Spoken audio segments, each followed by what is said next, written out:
வணக்கம், எப்படி இருக்கீங்க? இங்கே வந்து பார்த்தீங்கன்னா மாரியம்மன் கோயில் சொல்லுவாங்க. இப்போ இங்கே கும்பாபிஷேகம் நடந்தது. இந்த கோயில் பார்த்தீங்கன்னா ஃபுல்லாக இருக்கிற மலைக்கு நடுவில் இருக்கும்.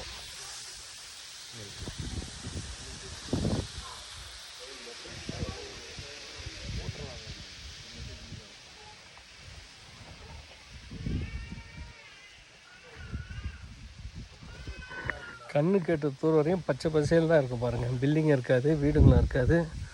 மத்தியில் தான் இந்த கோயில் இருக்குது, மாரியம்மன் கோயில். இது வந்து பார்த்திங்கன்னா ஒரு 300 வருஷத்துக்கு மேலே இருக்கும். 300 இருக்கும், பிரிட்டிஷ்காரன் காலத்துலேருந்து இருக்குதுன்னு நினைக்கிறேன்.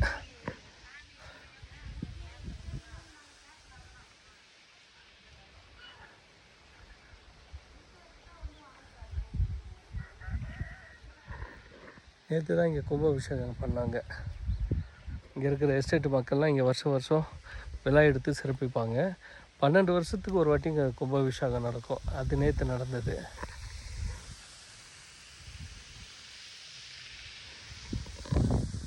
நல்லா இருக்கும். இந்த ஊர் மக்கள் எல்லாம் ஒன்றா கூடி வருஷம் வருஷம் விழா எடுப்பாங்க. அதேமாதிரி எல்லாமே வந்துருந்தாங்க இங்கே கும்பாபிஷேகத்துக்கும். ரொம்ப சிறப்பு மிக்க சக்தி வாய்ந்த கோயில்னு சொல்லுவாங்க. எங்கள் தாத்தா காலத்துலேருந்து இந்த கோயிலுக்கு வந்துக்கிட்டு இருக்காங்க. எங்கள் அப்பா, அதுக்கப்புறம் நானே, இப்போ என் பசங்க.